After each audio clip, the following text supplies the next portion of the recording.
do this in prime time. Under the bright lights for you on the sidelines. The fans in the stands keeping doubly bright high. The gridiron fly guys, the green and the gold, yeah, they call it the franchise. The gizmos, the miles, the moves, the Kempleys, old spaghetti legs. We Ray, Willie Bless, and whoever comes next to bring back the chip and add another brick to the legacy. Cause it's double E over everything. Double E is a legacy. Double E over everything. Double E, we rising up. Same story as last week. The task is simple. Win and keep the hopes of playoffs going for at least one more day. Edmonton heads out to the West Coast to take on a foe who had their number early in this season, but the Elks are not that same team. A defense that has come into its own, an offense that has a different spark. 2 units much more improved than what the Lions faced earlier. A litmus test to see how much the Elks have improved is secondary to Edmonton wanting to keep the pressure on the rest of the West to keep them out of the playoffs. Elks, Lions, it's Friday night football, but first, this is the Green and Gold Kickoff Show live right here in Edmonton Sports Talk. Your clear choice for Edmonton Sports presented by Play Alberta. Thank you to everyone for listening across the Edmonton Sports Talk audio streams, edmontonsportstalk.com, TuneIn, iHeartRadio, Apple Music, those watching on YouTube, as well as those, well, no, not listening on podcasts. It doesn't get podcasts. I didn't do that last few weeks. Now I did it. Matt Iwanyk, Jay Milne with you here on this Friday night as we get you set for a pivotal game in a doubleheader of CFL action. Jay, how are we doing on this Friday night? Fantastic. Lovely. Exhilarated. Is that a word? Exhilarated? Yeah. Yeah. I don't know. You're Mr. Word of the Day guy. I'm just excited you found a way to use litmus test in your opening liner there. I thought that was fantastic. Oh, thank you. Well, it was put in at the right time. It was said with command. I appreciated that, Matt. I really want you to know that.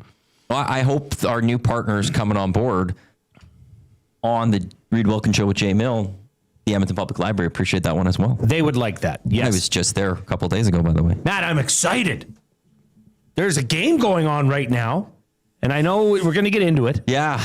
But things are happening right now. As like knock on wood, there's still a half of football to be played. Things are going in the Elks' direction right now in the game that's out of their control. And we'll get to that right away. The Riders have a 2-point lead at halftime. We've been watching it, and yes, Winnipeg does not look all that put together right now. Now, the only thing I'm concerned about is a halftime adjustment, and they come out looking like the Winnipeg Blue Bombers that Winnipeg fans would look for. But we will be keeping tabs on that. As Reed likes to say, we will not say spoiler alert because this is a sports network. So it's our job to tell you that. But I'm sure a lot of you are watching us on YouTube as well as your other devices watching that game because you should be keeping a close eye on that. Yeah, I always had struggled with that at 1260. Why? Well, no, the idea that people would get mad and you're like, you're tuned into a sports station. Yeah, you can't do that. What do you expect of spoilers? So there would be times, like there are moments I won't do it. I will give spoilers alerts. If there's a big Champions League match, soccer, I know that's not the number one thing. Sure. I know there's a couple of people recording it because they're thinking they're not going to get spoiled. That one I'm more than okay with, like, hey, spoiler alert, turn down the rate a little bit. I'm going to do the Champions League one. But the 2 times I got upset with a couple of listeners. One was somebody got mad that I had it in a sportscast. I'm like, I'm sorry. A sportscast is outright. When you hear da-na-na, da-na-na, that means spoiler. Yeah. I don't need to say that. A sportscast is coming. When Benny and Zach are about to deliver a sportscast or Eric in the mornings, just know that's a spoiler coming. It's a spoiler coming. Yep. And then I was doing a pregame show with Tommy during an Oilers playoff, and I mentioned the score from an earlier game, Leafs Lightning, and a guy got all pissed with me that I ruined this. He was PVRing for after the Oilers game. I'm like, you're tuned into a pregame show for the NHL, and there's another NHL hockey game going on. I think it was like a game 6 or a game 7. Like, of course we're going to say the score. What do you expect from us? So, like, everyone's welcome to come listen to us, but the one, like, I have times where I don't want things spoiled. Sports spoilers. Don't tune into a sports station. I was in Saskatoon once for a World Cup game, and a bunch of us were going to watch it later because we were there for a wedding. So we recorded the match at a different house. I was at a hotel room, so I was out of my comfort zone. I didn't know it was on TV. I ended up watching The Hills on MTV. Yeah, because I knew that they weren't going to spoil the soccer game for me. You got to what's LC doing? You got to be aware. I've went totally phone away. No phone. Hide it. because I don't want to hear from my friends or buddies that are telling me, hey, you watching it? Wow, what a play. I don't want to know anything. So when you tune into Sports Station, spoiler. Let's get into this game after that little tangent there. Let's get to your Edmonton Elks starting lineup. For those on YouTube, you'll see the depth chart for the Edmonton Elks. Fajardo, a quarterback. This is the Elks are 0-2 against the Lions this season. Fajardo getting his first start, though, against the Lions, as it was Trey Ford in those first 2 games earlier this season. The men protecting him from left to right: Ivy, Cordy, Beard, O'Donnell, and Boyko. Victor Gittins Jr., Hilaire, Julian Grant, and Smith are is in the receiving core. Rankin's running back. Plamondon is the fullback. Defensively, on the defensive line, Barlow, Brinkman, Williams, and Taylor will start. Mogensen is the middle linebacker between DeBlanco and Logan Jr. You got Garns, Jackson, Ross, Williams, and Ford out in the secondary. Blanchard kicks, Julian punts, and Leak is your kick returner. With that, let's get to the Advantage Sports Medicine injury report for the Edmonton Elks. Well, Matt, sorry to say this, I have failed you. You didn't have that up. You know what? That's okay. I screwed that up right away. I got it right Justin here. Rankin. Justin Rankin's got a team of specialists. You've got a bag of frozen peas. Get the same locker room approach that's trusted by the best in the game at Advantage Sport Medicine. Call 780-460-9977 or visit their website at advantagesportmed.ca. Really nothing to report of much note for the injury report, other than Nick Anderson still not in. So you're going to see Mogensen, DeBlanco, Logan Jr., the same people you saw last week, which, Matty, I got to be honest, that doesn't bother me all that much. No. You want to know something? The Elks have been some big names have been down, but for the most part, they've been a very healthy team. If you look at the in and out for the Elks this season, it's actually been quite small compared to what you see from other teams' lineup. So credit to the Edmonton Elks on that one. BC Lions players to watch in the offensive side of things: Nathan Rourke, starting quarterback. You got Hatcher, senior. You got James Butler, 2 top weapons for Rourke. We'll get into the rest of his weapons as well. Hatcher's leading the league in receiving. Butler's 3rd in the Canadian Football League in rushing. Defensively, they've got Micah Awe as he's the leader in tackles in the Canadian Football League. 107 defensive tackles, 110 total tackles this season. And Metu Betts, you always have to be worried about him on the defensive end. Weather for today's game, don't have to worry about it because it's in a dome. Just that simple. I don't know what the forecast is inside. I don't know what they set the temperature for. But it's a dome game, so the weather isn't going to impact this one. It's just that simple. Also, thank you, Matthew Hyman, for #Team Lauren. Damn right. Team LC, baby. Did you ever watch The Hills? No. Okay. You have no idea what I'm talking about. Brutal start to the second half of this game for, scoreboard watching, as Winnipeg has forced a turnover on the first play on offense from the Saskatchewan Roughriders. Where is Winnipeg going to have the ball? Saskatchewan territory? Saskatchewan territory. Okay. To come on the show, Play Alberta Game Day Odds Check. 3 stories of this game, keys and prediction. We'll hear from Kenny Logan Jr., who is the strong side linebacker for your Edmonton Elks. Before we continue on, I do want to take a little bit of a timeout just to offer our condolences and sympathies to the family of John Sexsmith, legendary sportscaster of our city for many decades. A wonderful man. Unfortunately, he passed away earlier this morning. I know I had a chat with Dave Jamieson today about that. And I know Tim Spellacy actually told me, or told you and Reed today, a story that Dave told me about it as well. Like he was joking as if last week about him and Gord Downey and stuff. John was just a wonderful man, one of the nicest gentlemen you will ever meet. For us, him and Dave Jamieson were the first hangout guests ever. John Sexsmith brought us a lava lamp that sits in our chill lounge. He brought us that. Yeah. He's just such a nice guy, great guy, loved his family, loved his kid, loved youth sports. He was absolutely wonderful. Him, Kevin Carius, and Dean Millard were like a trio that were so strong with global sports. Yes, and local coverage. Local coverage. They were there not covering. It wasn't about the Oilers. It wasn't about the Eskimos. It was about everyone. A grad of Nate Radio and Television as well.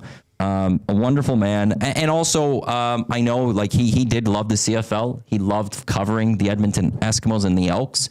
And at one point he was the PA announcer for this club. So from everyone here at Edmonton Sports Talk, deepest sympathies and condolences to the family of John Sexsmith. John will be deeply missed by all of us here.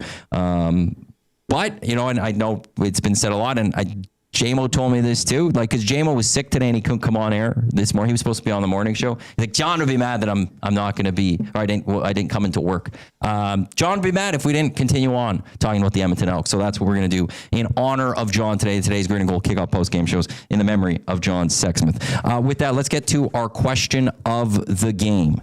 Are you ready for this one, Jay? I am eagerly anticipating. There are 3 responses. Only 3. Okay. One doesn't even have a vote. That kind of doesn't surprise me. Which unit has the most pressure to perform tonight? Oh. I think I spelt that wrong. Whatever.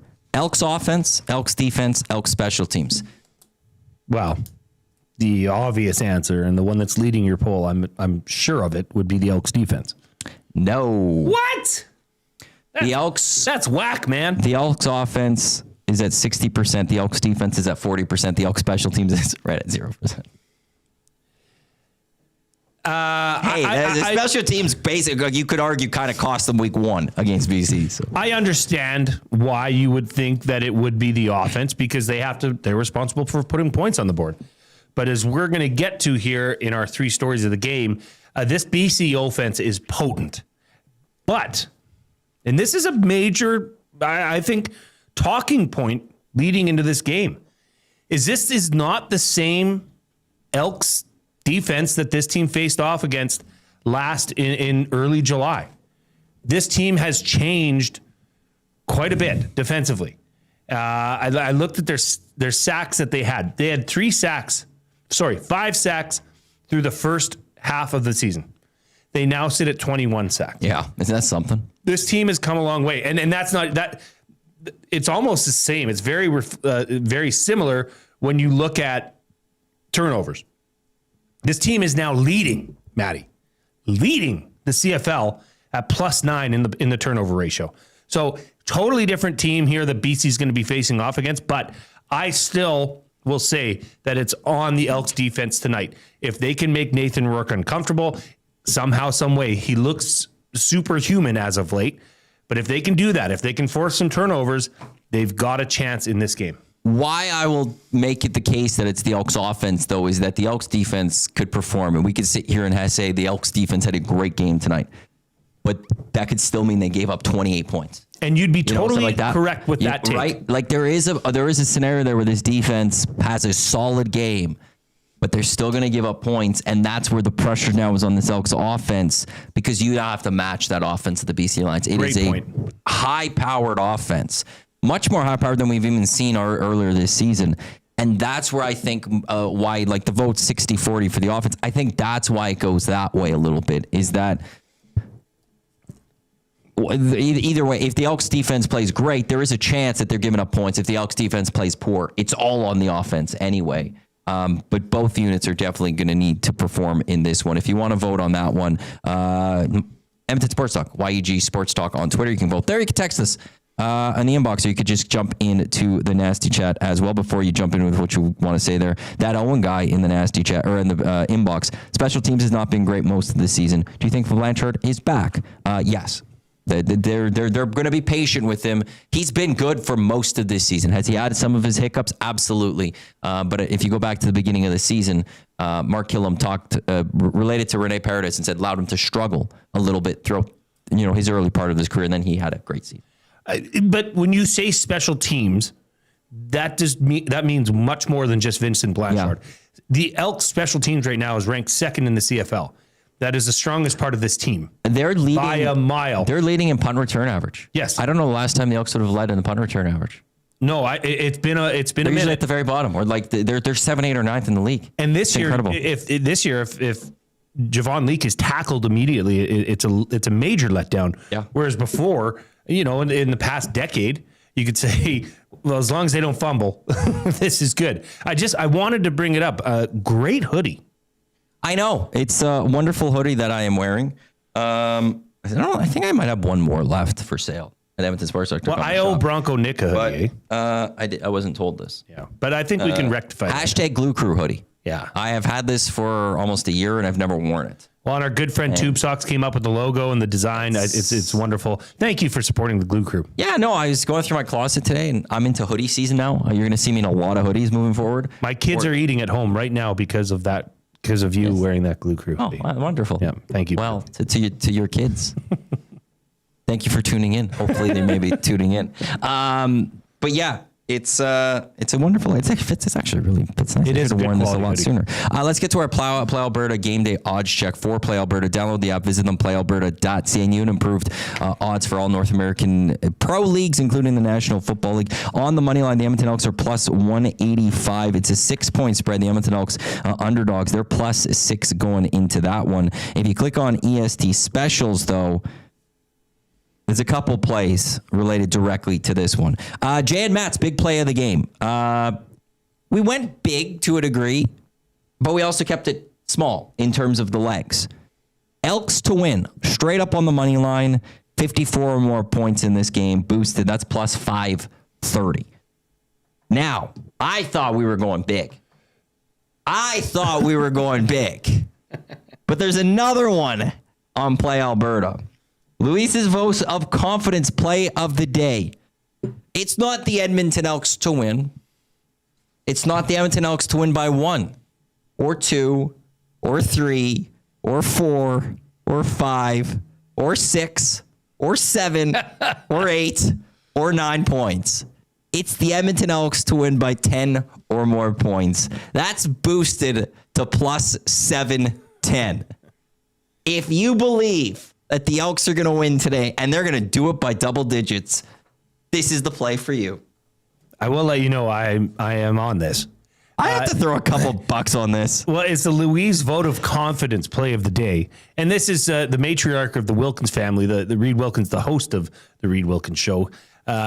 His mother, Louise, surprised him and many people by acknowledging and understanding that the Blue Jays were heavy favorites leading into the ALCS, that they were minus this. And Reed said, what? Wait, how do you know about pluses and minuses? She informed him that she does know, and she's a smart little turkey. So I'm not surprised. She's had a little bookie on the side for all these years that Reed's never known about. But anyway, so Louise has been involved in a couple plays. This is a fun one. If you want to sprinkle on it, go ahead. But always and never forget, use your game sets, obviously. But I like Jay and Matt's big play of the game because, look, Matty, this team has proven. I don't know how you could sit here and look Matt and I in the eyes and say that that you do not think the Elks can go into BC Place and get a victory. They've beaten all the top dogs. And in BC, and I think this might work in the Elks' favor, at least from a mental state, is that they saw a totally different version of this Elks team earlier in the season. This team is completely different. So I really think that this game's live. I don't know how you could say otherwise. Oh, and on top of that, like you go back to Cody Fajardo saying this when he was still the backup of this team on Reed and Jay's show. Both of your guys' show this earlier this year, and he talked about how the coaching staff, it was all new. It was learning this system, learning all that takes time. And the BC Lions have not faced an Edmonton Elks team with that time under their belt. So this is very much like it's very unfortunate the Elks have lost this season series already to BC because it feels like this is a brand new matchup.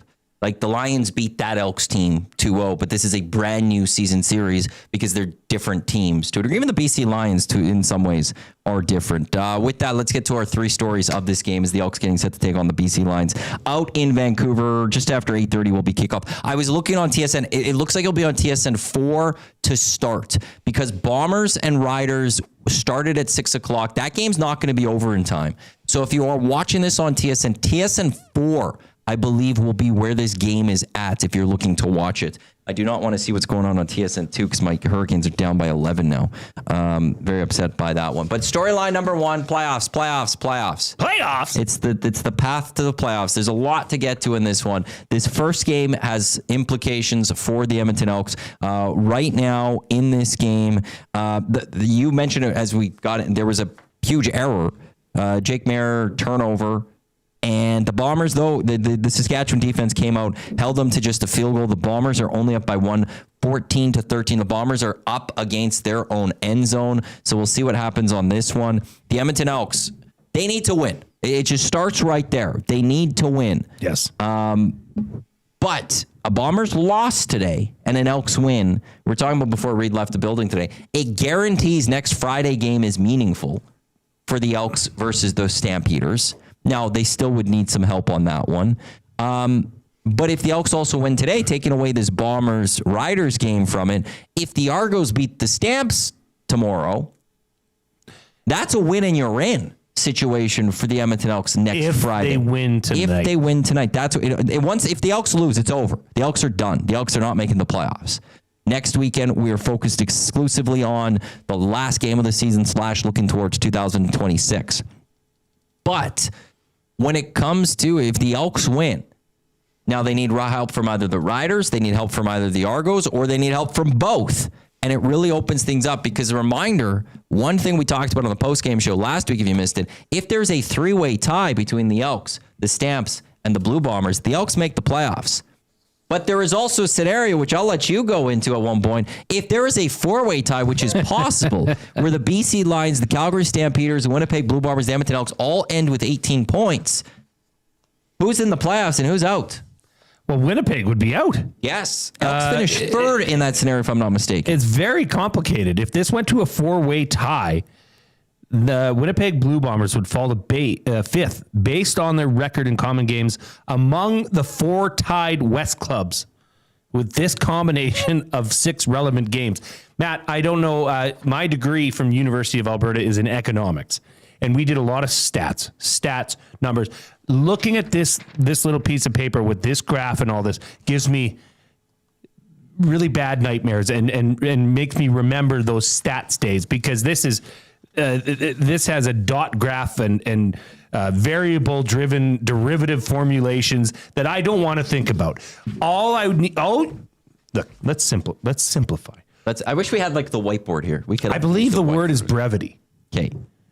Elks need to win. It starts there. Nothing else matters. That's it. Doesn't matter.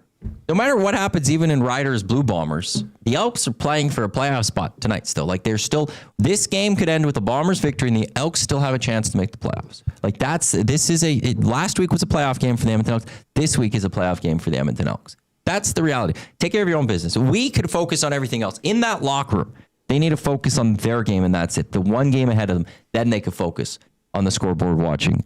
But you want to know something? Like, from where I was last weekend to this weekend, like this result, we'll see what happens still the rest of this way. I also liked what I saw from the Argos and Jared Daggy against the Saskatchewan Roughriders last weekend. And like the Riders were playing for first in the West. They didn't dominate like I thought they were going to. That tomorrow the Stamps are the favorite. I'm not so sure. Like it's there. Like there's a possibility that we're talking about on Monday, the path to the playoffs still being there this upcoming weekend for the Edmonton Elks. Again, though, just slow down, young man. Starts and ends to a degree. Well, not really with the Edmonton Elks, though. Edmonton has got to go into BC. That's pass interference. That's going to be overturned. Did they challenge it? I think they did, but it should be pass interference.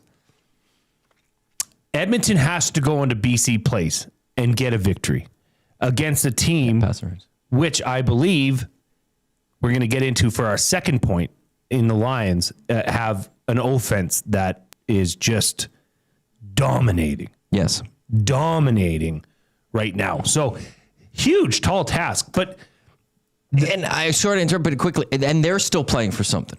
They want second in the West. They want, before somebody has to go to Saskatchewan, they want to make sure you have to go through Vancouver because they don't have that locked up. So they're playing for something tonight too themselves. True enough. And you can't forget that.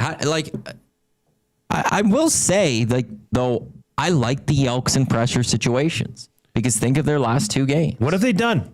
They've done nothing but impress. Yeah. They've done nothing but look pressure-packed games in the eye.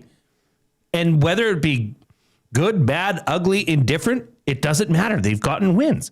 That's why I'm like, this game to me is a totally new game. Yeah. You cannot look at the season series. You cannot, the only thing you can look at is how dominant BC has been offensively. But as great as they've been offensively, it might even equal and balance the scales in how vulnerable they are on defense. So the Elks have a chance. They have the Elks, do not forget, have the most dynamic offensive player in the CFL. Hands down. And it's not even debatable. It's not debatable in Justin Rankin. You go into BC plates with a guy like that and you go punch for punch with BC, hey, we'll see what happens. Winnipeg did get pass interference. They are short, though, on the next possession. And it looks like they will be punting, so the Riders will be getting the football back. And I don't know, Collaros looked a little hurt. Wincing a little bit, almost as if he was coming up. Let's get to our second story of the game, because there's playoffs, lots of implications, a lot to get to. But as this game progresses, as the Elks game progresses, the mud will clear up a little bit and turn a little bit more into water. The second story of this game, Jay's talked about it right there. This Lions offense, they're going to be a tough task for this Edmonton Elks defense. And we talked about last week a chance to see, okay, how good is this defense? Because they're going up against an offense that has firepower. Nathan Rourke, Dusty said with you and Reed today, runaway MOP right now, which I feel like it is one of the more quieter MOP campaigns that we've seen.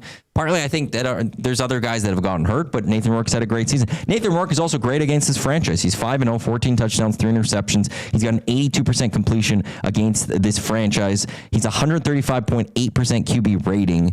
He's got weapons in Keon Hatcher. He's got a weapon in Stanley Berryhill III, who has a bunch of touchdowns against the Elks this season. He's got Justin McInnes. He's got Javon Katoy. And then he's also got Butler, James Butler as his running back.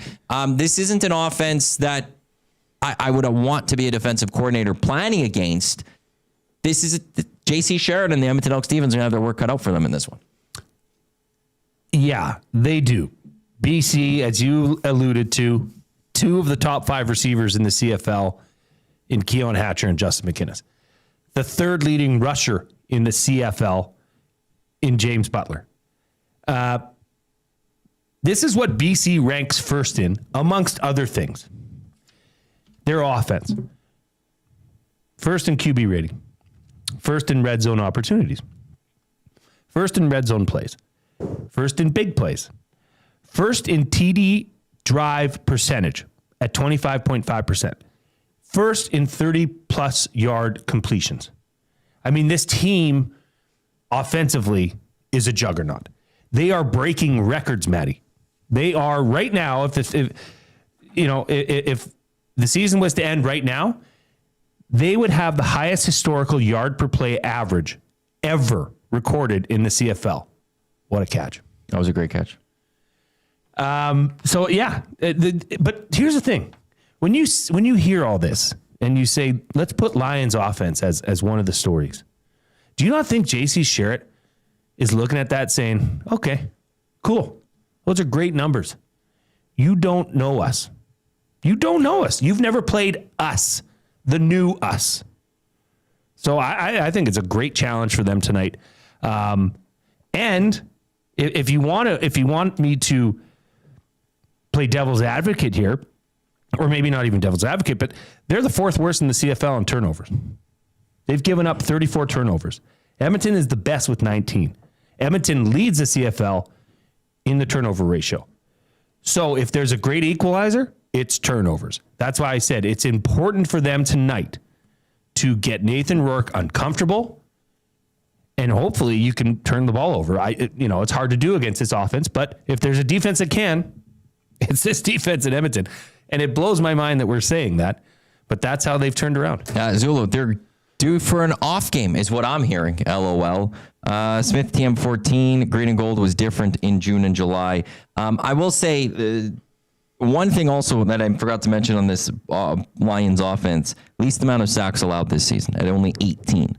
They are protecting Nathan Rourke. He's also escaping when he needs to, but they've only given up 18 sacks. The Edmonton Elks defensive line has only gotten 21 sacks, which is near the bottom, but you've already showed those numbers where most of that has come in the second half of the season where they turned around. The one thing I hope that we see, though, and look, I'm not going to say I'm not expecting it tonight because we've seen it for the last number of weeks. But in those early games against BC this year, J.C. Sherritt, as a new defensive coordinator professionally, he's not in college, but professionally, blitzed a lot. And got sent caught. a lot of man a lot. Yeah. Got caught a lot. Berryhill III killed him on a few of those. Rourke hitting Barry Hill III. Nathan Rourke ran in that first game for 54 yards, killing them on some of those blitzes, and they weren't able to get it done.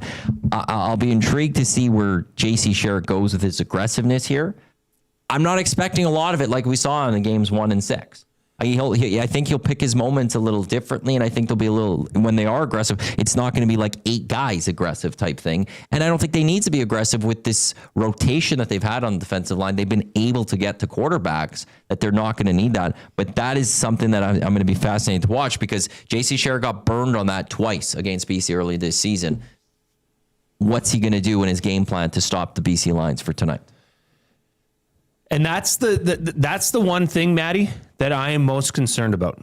I'm not going to put it as a key to victory, but I'm going to put it on notice. That in the second half of the season, who have the Elks played that has been a threat with their legs? Really? Like Vernon Adams Jr.? Vernon Adams is the closest. They took on MBT, and Caleb Evans a little bit, but then he got hurt, not much. Dustin Crum. Okay, yeah. That's fair. But I'm worried about. They didn't take on Nathan Rourke. They did, and when the most mobile quarterbacks would be Rourke and Davis Alexander. That was early in the season. They killed them. I'm worried about that as a matchup, because the Elks, as great as that defense has been, they haven't had a dual threat quarterback face off against them. Nathan Rourke can do it with his arm. He can do it with his legs. So that's one thing. Hey, if they can come up and punch them in the face with Nathan Rourke and stop the running attack from Nathan Rourke, that's a victory in itself. Yeah. Right. So I don't know that, because I have not seen this defense tested with a true dual threat quarterback. The new defense, I mean. One thing I will say, too, about this game, we're watching 2 teams go at it who are big plays. These are number 1 and number 2. The Edmonton Elks are great for big plays. Unfortunately, there's one team better than them, and it's the BC Lions. But that plays nicely into, at the very least, what should be an entertaining game then. Like, we should have a high-scoring football game. But then that goes back to the question of the game, which is which facet of the Edmonton Elks is going to face the most pressure. It's the defense or the offense. Expecting that the BC Lions are going to be able to put up points. What did I have that they put up? They put up 31 and 32 in those first 2 meetings. They're going to put up points. The question is, where can you cap that off of that defense? And can Cody Fajardo, Justin Rankin, and the rest of this offense have it in them to match that and then beat them by just at least 1 more point? And do you think that they have that in them to go and have a 30-point game? Hell yeah. Why wouldn't you? Why not? I mean that literally. I know. The one thing is, actually, I was going to say this for a little bit.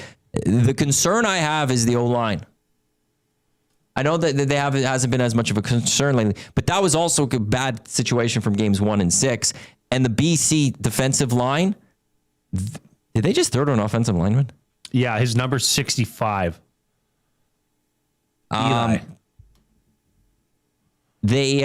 Interesting. That was really weird. That made me lose my train of thought. Second time that's happened. That was like throwing 5 yards the end of past Hamilton Argos. But it's like, and he tried diving for it. When you're like an O-line playing a different position, or like you're like a defensive player and I want to play quarterback, and you over exaggerate things. That's what this O-lineman did. The ball was thrown 5 yards over his head, and he made a glorious dive at it. He attempted it as if he was going to catch it with one hand. Didn't even get in the air. He just fell down when he went stretching up. It's a big man. The BC Lions, though, they don't give up sacks, but they get sacks. They get to the quarterback. They have 41 sacks this season. 2 ahead of Montreal. They're the best at that one. And like Brett Boyko struggled against the BC Lions. Now, one of those games. Oh, no. Who filled in for Brett Boyko? Oh, Evans and McKellar both also struggled. Neither of which are on the starting rotation right now. Do you think we see 7 offensive linemen a lot today? Because we saw that a lot last week. I don't know, We saw Matt. Evans and we saw McKellar go out there, and they went with the 7 offensive lineman sets. I think, well, based off of what I've seen from offensive coordinator Jordan McSimic, I think he's very protective of his sets. And what I mean by that is that I don't know if he'll show you this one week, but he's going to show you this another week. Yep.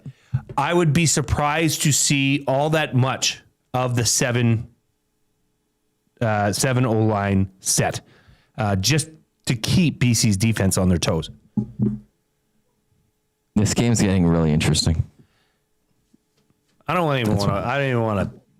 It's just happening. We're almost down to one more quarter left, and this should have been a blowout. Says who? Says me. You don't have Trevor Harris playing. You don't have AJ Ouellette. Collaros just gets ripped, and that ball should have been intercepted. The Saskatchewan Roughriders should have intercepted the ball at the 55. But Zach Collaros just took a massive hit, and he's slow to get up off the turf. Uh-oh. And that was right into the chest. That was as clean of a hit as you will see for a quarterback sack.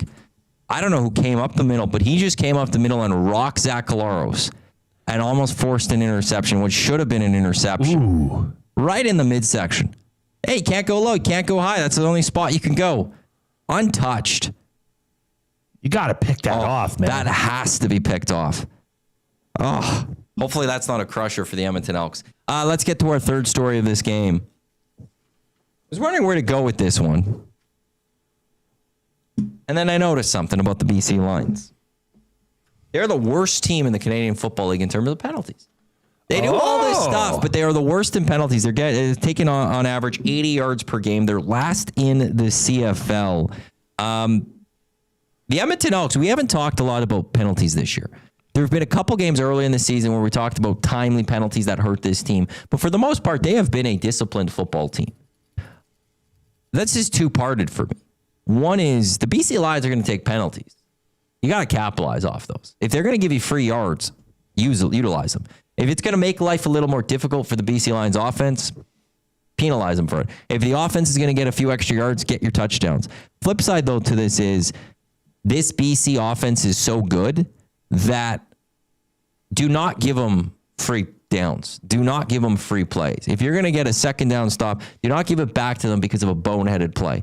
You have to keep your head on straight in this one. Discipline is more important than ever, especially on the defensive side of the game. The Elks, they're 7th in the Canadian Football League when it comes to defensive penalties. They're right near the bottom. The BC Lions are worse. They're 9th. Yes. They are right at the bottom in terms of defensive penalties, too. You have to keep your head composed. You've got to stay composed in this one because you got to get off the field if you're the defense as quickly as possible, and you do not want Nathan Rourke to get another crack at the end zone or whatever it is. To me, discipline is going to be so important because it's also just another element of focus. This is playoff time. You want to get to the playoffs? Be smart. Maddie, I got to give you credit. Credit is due here because I did not see this coming out of your tickle trunk for game notes, keys to the game. And part of the reason is because we haven't had to talk about it all that much.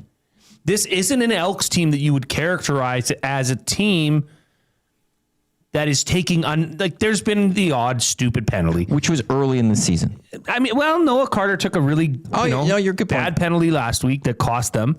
But you're not doing this every week. You're not saying, well, if they can, keep the flags in the pockets, this will be a different game. But BC, on the other hand, they have the ability of giving up a lot of yards to penalties. They have the most yards lost on penalties in the CFL. They average 80.5 yards per game lost in penalties. That's a score. 80.5 yards. That's a touchdown if you can finish it. So you also have to take that into consideration, that this team gives up yards via penalty, but you cannot play that game with them. Like you said, Maddie, you need to stay away from that and do your hitting in between the whistles. Don't get involved in the funny stuff. Because I do think this is going to be an emotional, very charged game tonight as well. There's going to be a lot on the line for both teams. And honestly, I think more so for Edmonton. I may be biased, but BC does not have to win tonight to secure anything. They still have another go at it. Edmonton has to win, but you have to keep your head on straight, and that's a great point in bringing up the discipline aspect to this. I think you're 100% right. Well, and I think a Mark Killam-led team will be on top of that, I would think. Do you think that? Like, do you feel that with a head coach like Mark Killam? I like it was one of those. Is that like a no-go territory for him? I just a problematic player. I feel like it is. What about you? I do. Yes. Like it's one of Jason Moss when he was here as head coach, and then even Saskatchewan as the OC before he learned to went to Montreal. That was an issue. Like this team did take penalties. They took a lot of penalties, but then you also looked at your coach and you're like, well, look at him losing his mind. Like it's hard to defend that. Under Chris Jones, this team took penalties. Now I was a little more surprised with that one, just in the sense of Chris Jones, I thought would have just been more likely to cut your ass because he had no problem rotating people, but they just kept taking penalties. Mark Killam, it just seems like it's almost like you just don't want to disappoint him. You don't want to get into film room and have Mark Killam disappointed in you almost. Well, this is where that word comes in, culture. That is not part of this team's culture. If you can't win in between the whistles, don't carry it over, because that's going to cost you even more. And it's not even going to cost you a scolding or you're going to get broken down in film session the day after the game. It's going to cost you your integrity, and it's going to cost you your viability on this team moving forward, because that team obviously has made a point of being as secure as they can when it comes to penalties. So I like that direction, and that's a huge part of this game, Matty. This could come down to a few key penalties that shift the field. I mean, 80 yards, Matt. 80 yards in giving up yards for the BC Lions. That's huge. So keep your head on straight. That's a great point. The Riders at their own 54, which is something we won't be able to say in 2 years. Great punt. Had a punt. You know what they call that, eh? Coffin corner? A coffin corner punt, Matt. Coffin corner punt. I actually didn't mind doing that in Madden. There was a... Oh, just like you could do that when you do like the games. You had to do those mini games, and they'd have like the little things. Mini games were the best part of fun. Madden. They were great. Yeah, I couldn't get into the whole game, but what? I know I'm not a Madden guy. Really? I don't think I've played a full game of Madden in my life. Man, I'm a different cat, man. Like I don't do video games. I stayed up to like 2-3 in the morning in summer. Yeah, I could never do that. And then you get in the off season, you get to you could change your stadium and upgrade. It was great. Oh, I love the hell out of it. So those are 3 stories for today's game as the Elks getting set. This Manitoba Bison end zone is also really weird. It's never throwing me off. I don't like it. It's too big. It's different. I don't like it. Chill out, Manitoba. Elks and the Lions coming up just a little after 8:30. BC plays. Dustin on the call again on TSN. I believe it'll be TSN 4 will be the start of this one. Is on the other TSN channels that have this Rider Bomber game. They're going to stick with this game until it concludes, and then they'll join the other one in progress. But I believe it's TSN 4 for the Elks game tonight. Here are the scenarios for this weekend in the Canadian Football League, by the way.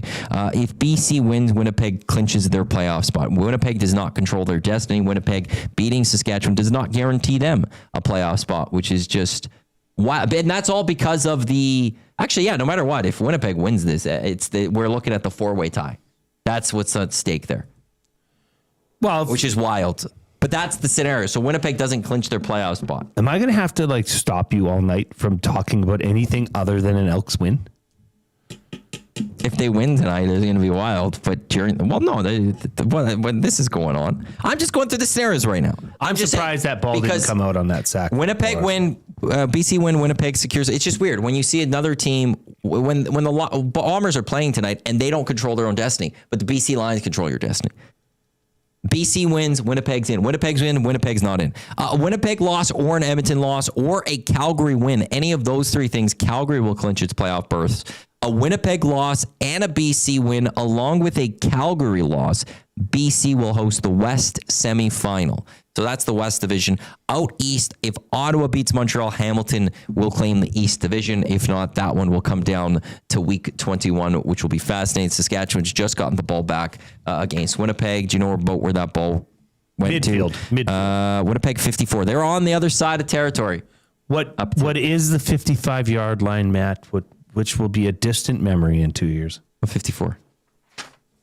54. It's a yard away from the 55. Yeah, we can't. We won't be able to say those. Mikey in the inbox, 780-218-9999. He says, great show. Thanks for the entertainment all season. Go Elks, Mikey. Mikey, thank you for watching. Thank you for the kind comment. We appreciate everybody that listens, watches, tunes in, checks us out. Here at EST, we don't think, we provide the best and I guess the most CFL coverage anywhere in Canada, I would say. Yeah, outside of TSN. Outside of the broadcast rights holder. Yeah, that's the only one. They do every game. It's pretty damn good. So thanks for best saying Elks that. coverage, I would say, in the city. I will actually thank you for that. The line has moved in this one. 6.5. Shifted BC's way. BC's way. Giving them an extra point. You don't say. Or giving it. Well, if you're betting on the Elks, it's giving you an extra half. Hey, point. What happened to Miami? Plus, I can't watch it anymore. Are you frustrated. kidding me? I'm getting too angry. I placed a live wager. Yeah, and you cost my team possibly. It's 24-21. Is it? Yeah, I'm not watching it. Matt, put it on the thing. No, because I get angry. You are out. That is my team. You're out of control. Who has the ball? Miami, I think, but it might be Matt! a kick. It might be just after the turnover, or they scored a points. Do what's right. No, you're that superstitious. I just get that worried. I get that angry or annoyed. Don't do this to me right now. Oh man, don't do this to me. I just can't. And in fact, it's one of those things where the fact that they're making a comeback is because I'm not watching. Superstition. Okay, fine. Then don't watch. I'm not going to. Don't worry. You don't have to worry about that, Jay. You don't have to worry about that one at all. We got to get to our keys to an Elks victory as well as prediction. But let's hear from Kenny Logan Jr. He spoke with the media a few days ago in advance of this Elks game out in BC against the Lions. Here's Kenny Logan Jr. About the game on Saturday against Winnipeg, you guys held them to 20 points. They were coming off a 40-point performance. Can you just kind of tell me, as a defense as a whole, what do you think you guys did well that enabled you to have that success? Last week, we just tried to make sure we were better than the week before. Throughout the season, you have had some injuries. Jake Serezna's out defensively, but what has, I guess, been some of the keys for you guys to improve throughout the season? Because numbers-wise, you have been doing that. Just believing in the process, trusting the process, trying to find ways in your game and then in the whole defense to get better each and every day. We found a new focus when we go into meetings every day, and we tone in on the little details of blocking the intended on interceptions and stuff like that, just trying to find ways to elevate our game as a whole so we can play complementary football. You know, a lot of people a few weeks ago were counting you guys out. You've showed a lot of grit as a team to be able to stick with it, and now you guys are in a position where you know your playoff hopes are still alive with 2 games left. Can you just talk about the team's grit, I guess, for lack of a better word? I mean, when Coach Killam came in, that was our biggest focus. Just being a gritty team, just being able to stick it through and pause. Being able to we back and forth chatter. Me and C7 go back and forth all the time, but just finding new ways to try to push each other in practice. So then when it goes to the game, it's just second nature. What's the experience been like for you here in the CFL? First year up in Canada. What's it all been like? It's definitely fun. It's different, but I'm loving it. Just finding ways to develop my game and get better to help this team any way possible. And then just my brothers believing in me and helping me grow as a player and a leader also. As a DB playing on a bigger field, does that impact? Like, how much adjustment does that take to come up here and play on that field? I would say just in the beginning, the wind. Like, it was harder for me to breathe, but I'm finally starting to catch my breath and get my wind. And then just being able to play off the wagon. You know, you got different guys who hit the line with different speeds because they're deceptive. But just being able to lock in on the details and know who you're facing and then just playing your ball. You're from Florida, right? Yes, sir. How are you enjoying this cold?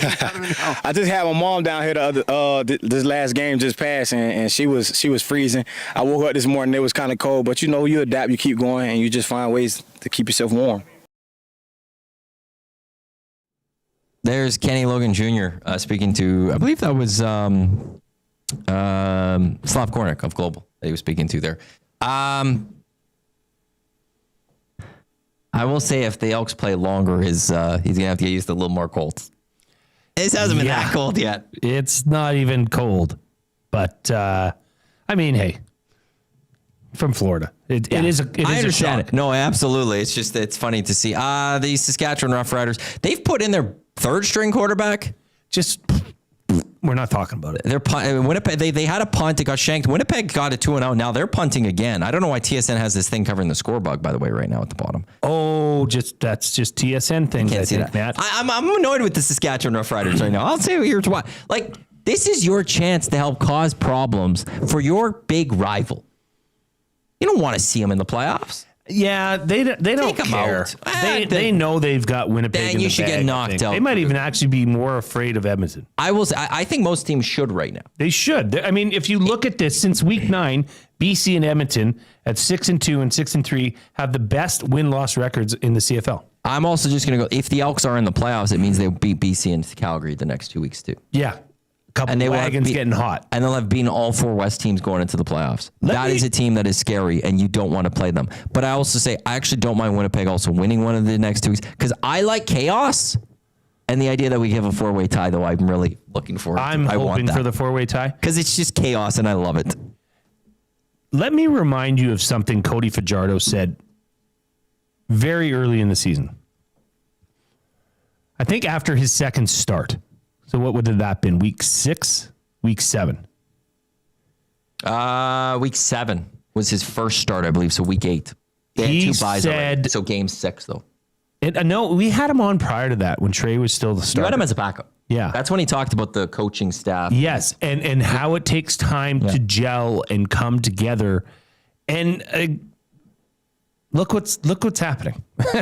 It's kind of funny to hear that from him, and now look at what this team's doing. Which, you know what, Matt, and we've said this enough, and I'm sorry if I'm repetitive, but as somebody that grew up in Edmonton and saw what this city does, and how this city reacts when they have a team, a championship football team, or a championship caliber football team, just gives me goosebumps. And I want my kids to experience that. And I now know we're on the right path.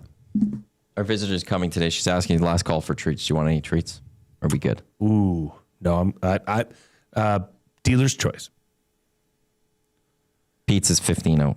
It's just been delivered. Like basically when we end, the pizza should It's be just arriving. been dispatched. Yeah. Maddie's on its game, man. This is all time. You must be perfectly. trying to impress This is somebody. all. No, I'm trying. Well, I'm trying to. Things just have to go right because this is about the Edmonton Elks tonight and things going well. The Saskatchewan Roughriders have the football. 10:35 to go. They're at their own 35. The Riders have a 2-point lead. That's an ugly throw into triple coverage.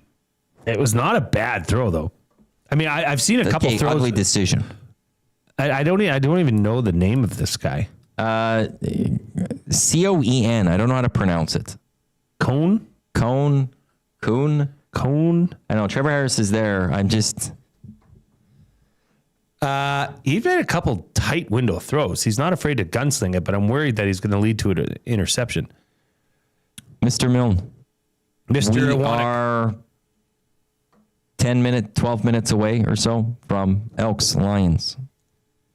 We will have a post-game show once this one's done. If on that show, is that a catch? That's Or a is catch. that a pick? Ty goes to the receiver. That's a catch. Oh, we got to see which is make a call. Make a call before I continue what I'm saying here. That's a catch. Riders have the football into almost field goal territory. If we're talking about Edmonton Elks victory, what's the key to an Elks victory tonight? Stop BC on a second down. They got destroyed on that one in the first 2 meetings this year, especially in the first meeting. Well, for good reason. BC converts on second down 54% of the time. It's the best in the CFL. They only go 2 and out 25% of the time. If you can move the needle on that number, double digits, take them down to 43, 44%. I think that leads and helps lead to an Elks win. That would be my number one. I have another, but I'll let you go first. Well, I don't know how to do this. I wish I did because then, okay, see, thanks, Jay. Don't. Sorry, quickly. Hurricanes just gave the ball up. Lots of time left. No, an interception. How much time's left? That's final, 24-21. They threw an interception. Well, it actually hurts me more than it hurts you. No, it doesn't. It hurts me. It hurts me more than it hurts you. This is my team. Interception. They were at the Louisville 30. Well, blame Down your quarterback. 3. Carson Beck should go back to Georgia. This is why I wasn't. Turncoat. It's a containing of Nathan Rourke. And getting to Nathan Rourke. You have to find a way to get in his face. You have to find a way to be there. But unlike the early meetings, you also then can't allow him to escape that pressure and run on you. You have to execute and finish that play, but you have to get to Nathan Rourke and you have to make him uncomfortable. This is a guy that will throw interceptions. This is a guy that will make mistakes. You know, he's not a perfect quarterback. He's not a guy that's every week going 350 yards, 3 touchdowns, rushing for 50 yards and a touchdown as well. This is a guy that has had some ups and downs throughout just this season alone while putting up these big numbers. You have to find a way to make him uncomfortable. Part of that is when you get in his face, you got to finish it off smartly and without penalty. That's what I will say on that one. Brett Lawler just missed a field goal. And the Bombers are returning it out of the end zone. And Bombers have great field possession down by 2. Darn it, Brett Lawler. This has been a terrible 30 seconds for me with the Hurricanes losing. And now Brett Lawler missing this kick. Jay, what's your last one? Turn over the ball. I mean, like you just said, Nathan Rourke's not perfect. He's second in the CFL in terms of interceptions thrown with 14. One behind the leader of Nick Arbuckle and Zach Collaros. He is not perfect. Force him to turn the ball over, make him uneasy in the pocket, and good things will happen. Emotions. They're going to be going up and down all night, I have a feeling. Oh, that's the end of this game. I don't know if I'm going to be able to move from this seat watching this on my monitor, Matt. Well, I might move. We'll see if the Bombers can do anything. Hopefully they can't. My Hurricanes blew it. Disappointing. Okay, you know what? I'm sorry. I'm sorry your Hurricanes. They're number 2 in the nation. Not anymore.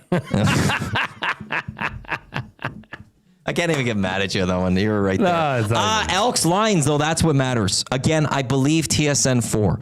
I believe this game will start on TSN 4 if you don't want to watch, if you want to go to that one, or if you want to flip. I believe TSN 4. So I'm going to just drill that in your head right now. That's coming up in just a few minutes' time out at BC Place. Dustin Nilsson, Glenn Suter, I'm assuming Farhan Lalji on the call for that one. Thank you to everyone for tuning in to the Green and Gold Kickoff Show. Matt Iwanyk, Jay Milne with you here on Edmonton Sports Talk, your clear choice for Edmonton Sports, presented by Play Alberta. We thank you very much. You know where to come once this game is over.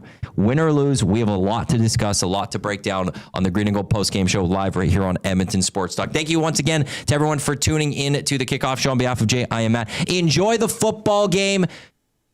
It's going to be a lot to talk about. We'll talk to you on the post-game show. Have a good one.